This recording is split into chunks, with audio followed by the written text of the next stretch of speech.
সেই মাথার খুলির মতন খানিকটাই। Good morning everyone, welcome back to my channel. আজকে আমরা যাচ্ছি রস আইল্যান্ড ঘুরতে। সকালবেলা 6টার সময় দুজনে উঠে পড়েছিলাম, মানে সবাই প্রত্যেকে প্রায় উঠে পড়েছে।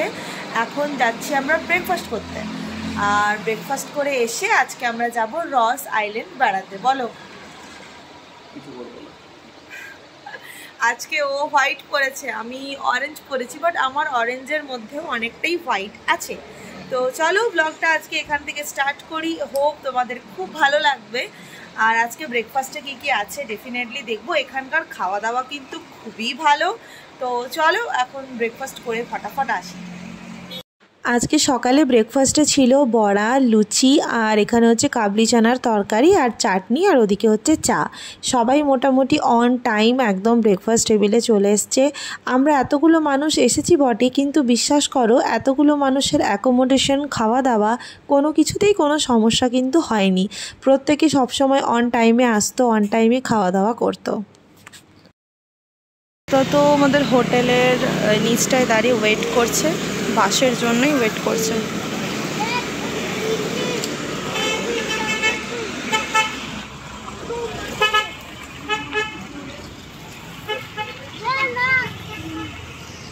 এই এদিকে দেখ, এই নাম বল।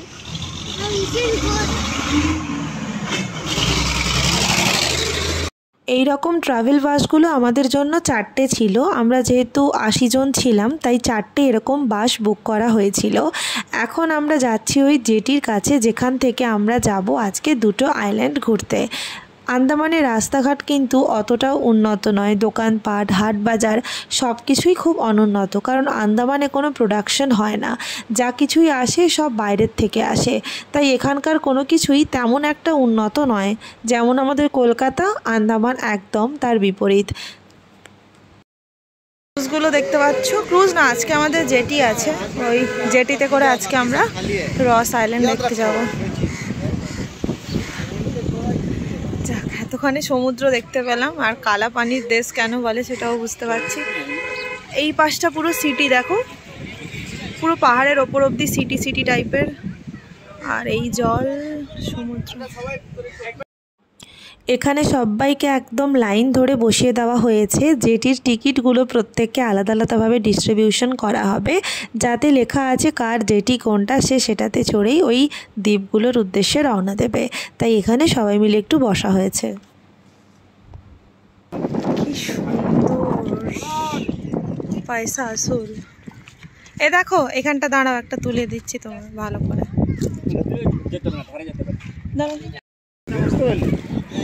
কিছু একটা না করলে এখানে আসলাম, ওটা কিছু অ্যাক্টিভিটিজের মধ্যে তো যেতেই হবে। তাহলে 1200 টাকা দিলে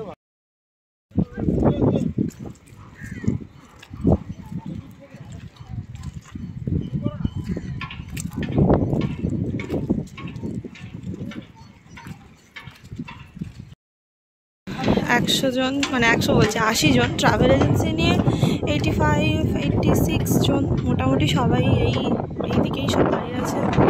এইদিকে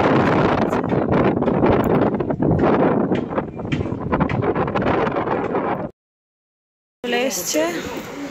এইটা গলাটা দিয়ে ঢুকে নাও, অ্যান্ড ছাড়বে এটা একটু পরে।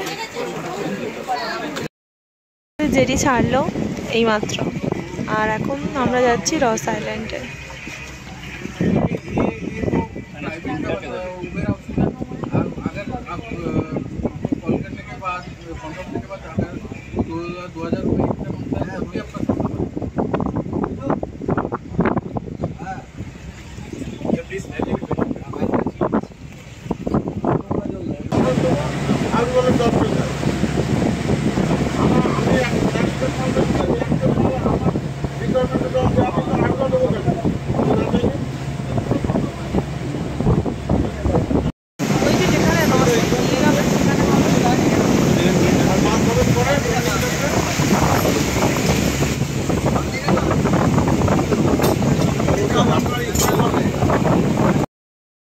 যাচ্ছে এখান থেকে এই জাস্ট গাছগুলো সবগুলোই হচ্ছে হচ্ছে নারকেল।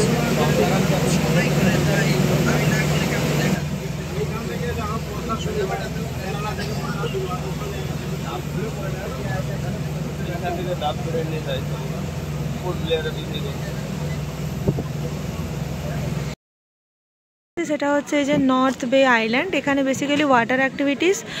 আর এই দেখো টেন্ট দেখেছো, যারা স্নান করছে ওরকম টেন্ট এনেছে ড্রেস চেঞ্জ করার জন্য, বা ওটা ভাড়ায় পাওয়া যাচ্ছে। এখানে কিছুই না, নর্মালি সবাই টুকটাক স্নান টান করবে হয়তো, আর সি বিচে ভিউ এনজয় করবে। আর এখানে আমাদের আজকে লাঞ্চও আছে, আর ওয়াটার অ্যাক্টিভিটিস এইগুলো টুকটাক আছে আর কি। না, এটা হচ্ছে কি একটা বে, নর্থ বে বিচ।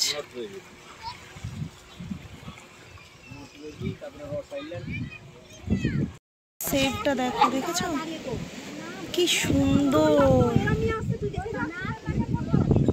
খুব সুন্দর।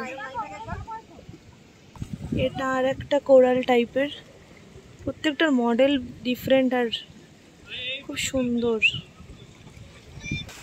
আর একটা দেখো এখানটায়, এটা আবার ডিফারেন্ট, এটা আরো ডিফারেন্ট,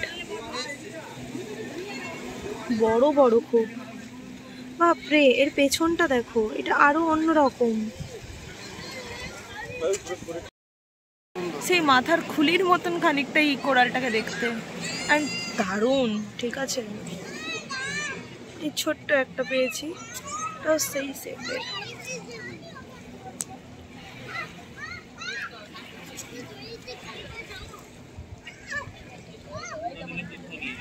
এগুলো কিন্তু তুমি দীঘাতে পাবে না।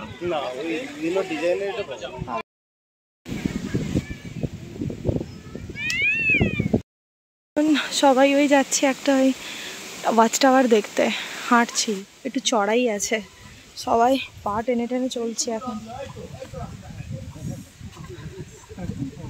এই যে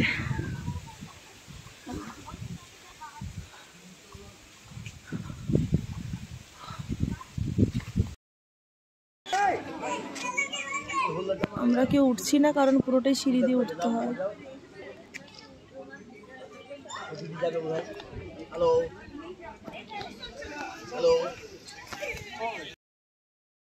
ঠিক একটু কথা বলা বা ব্লগ করা হয়নি, ওই টাওয়ারটা দেখতে গিয়েছিলাম, টাওয়ারটাতে আর উঠিনি, সিঁড়ি বেয়ে বেয়ে উঠতে হবে তাই। একটু ভাইজাকের ওই ইয়ারাডা সি বিচটা খানিকটা ওর মতন এটা ফিল দেয়, ভীষণ ভালো লাগছে। আমি সি বিচটার কাছে একদম বসে আছি, এই জাস্ট এই যে দেখো বসে রয়েছি, একা বসছি, এত ভালো লাগছে একা একা বসে থাকতে এখানটায়, শান্তি লাগছে, শান্তি। আর বোর হবে না, সমুদ্রের কাছে বসে থাকলে একটু আমি বোর হচ্ছি না, সুন্দর বসছি একা, ভীষণ ভীষণ ভালো লাগছে চারিদিকটা দেখতে, সমুদ্রের জলের আওয়াজটা কানে নিতে, ইটস টু গুড, খুব ভালো লাগছে।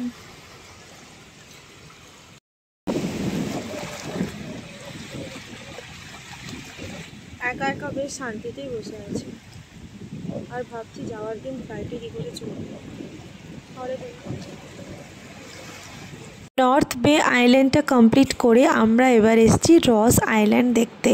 এখানে পার হেড 100 টাকা করে দিলে ছোট্ট একটা ব্যাটারি গাড়ি পাওয়া যায়, যাতে করে আমরা এখন পুরো আইল্যান্ডটা ভালো করে ঘুরে দেখব।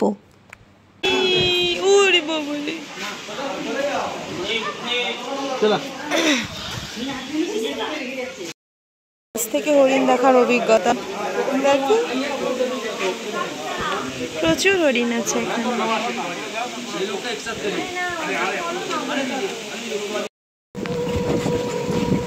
भाई थोड़ा बता के चलना। क्या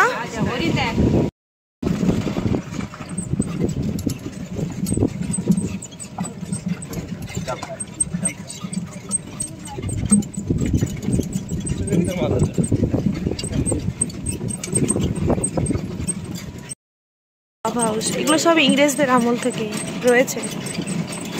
ক্লাব হাউস, রাস্তাটা খুব সুন্দর।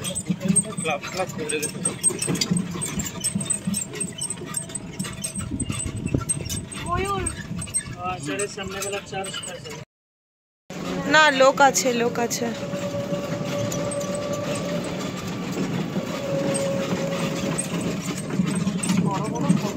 সবই ইংরেজদের সময়কার। গাছগুলোর দেখেছো বিশাল বড়। নারকেল গাছ, ডাব গাছ। ও নাইস।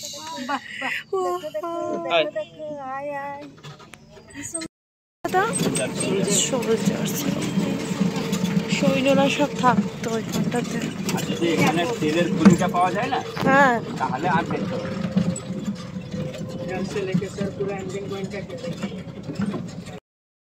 চিত্রটা কিছুটা এরকম দেখতে। কি সুন্দর, কি সুন্দর।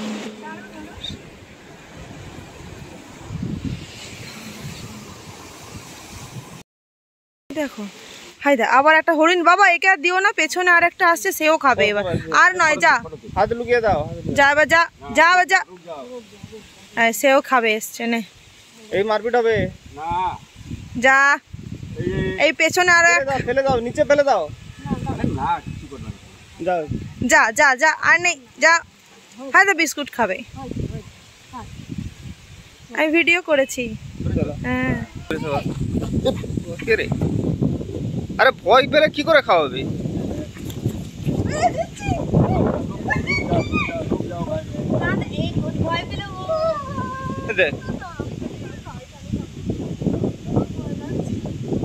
যেটা পারবি না সেটা করতে গেছিস।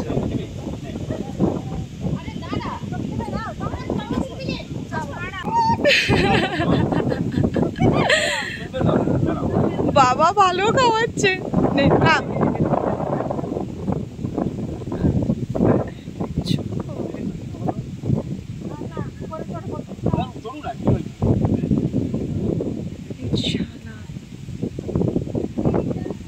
তুমি খাও। এই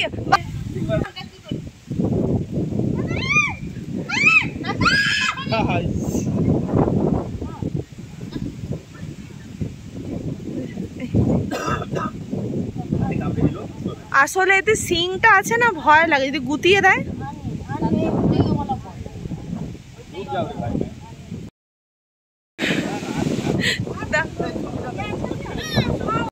সন্ধেবেলা স্ন্যাক্স আইটেমে ছিল crispy chilli, baby corn, french fry, sauce ছিল, চা, কিছু ড্রিঙ্কসও ছিল, hard and soft both.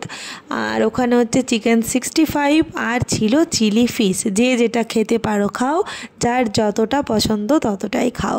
Buffet সিস্টেমেই আমাদের অ্যাকোমোডেশনে ছিল খাওয়া দাওয়াগুলো।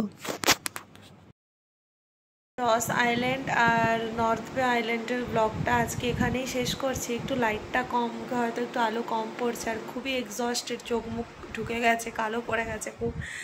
আজকে এখানে ব্লগটা শেষ করছি। যদি কিছু ভালো লাগে ডেফিনেটলি লাইক কমেন্ট করে জানাবে। দেখা হবে আন্দামান সিরিজের আরেকটা নতুন ব্লগ নিয়ে নেক্সট ডেতে। আমি এখন পরপরই ব্লগগুলো একদম দিতে থাকবো। নেক্সট ডেতে আবার দেখা হচ্ছে আন্দামান সিরিজেরই আরেকটা নতুন ভিডিও নিয়ে। টাটা।